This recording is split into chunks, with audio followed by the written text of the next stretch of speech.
I killed when the baseline dropped.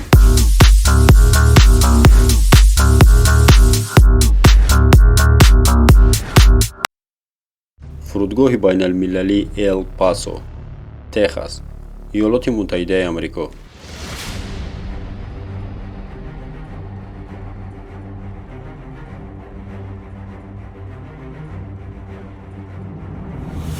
صبح 16 январь سال 2006 самолети Boeing 737 американской авиакомпании Continental Airlines тайёрӣ ба парвоз мекард. самолет бошад парвози дохилиро иҷро мекард аз Эл-Пано ба Хьюстон. дар дохили самолет бошад 114 мусофир ва 5 нафар ҳайати сарнишинон нишаста буд. пеш аз парвоз самолетро аз назар мегузаронданд ва ӯро барои парвоз омода мекарданд. дар ин ҳолат мебинанд ки дар зери муҳаррики самолет моеъ рехтааст ва лётики дуюм ин ҳолатро зуд ба командири калон хабар медиҳад ва онҳо якҷоя ба назди муҳаррики самолет омада фикр мекунанд ки шояд ин аз дохили муҳаррики самолет рехта бошад. командир бошад инро ба кормандони фурудгоҳ хабар медиҳад. каме баъд ба назди самолет се устои механик омада мехоҳад ӯро аз назар гузаронанд. онҳо аз лётчик хоҳиш мекунанд ки муҳаррикро ба кор дарорад ва онҳо сабаби аз куҷо рехтани моеъро бинанд.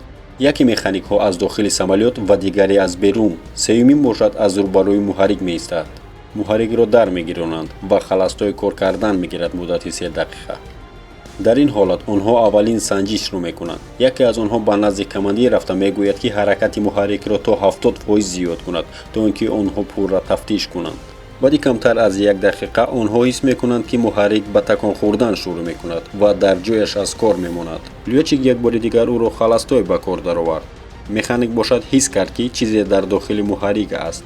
дар ин ҳолат онҳо зуд муҳаррикро хомӯш мекунанд. дар ин ҷо бошад ба дохили муҳаррик чизе не балки касе буд. ин кас механик ва ӯ ҳамагӣ 64 сол дошт. да ҳамкори ӯ ва як мусофир диданд ки ӯ чӣ хел ба ҷои хатарноке ки дар он ҷо муҳаррик кор мекард наздик шуд. дар ин ҳолат муҳаррик ӯро ба дохили худ фурӯ мекашад.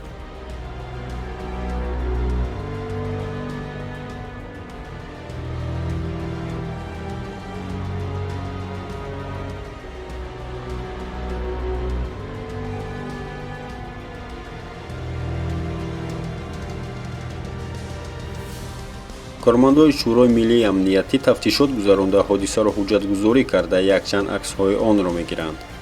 аз сабаби правила YouTube мо онҳоро дар ин ҷо намемонем. суратҳо дар телеграм-канали мо ки силкаш дар комментарий аст метавонед баъди тамошои видео даромада бинед.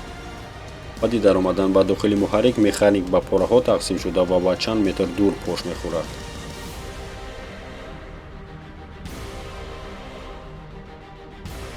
ҳамин тавр самолет якчанд муддат дар таъмир мемонад. ӯро таъмир карда ва боз ба кор медиҳанд.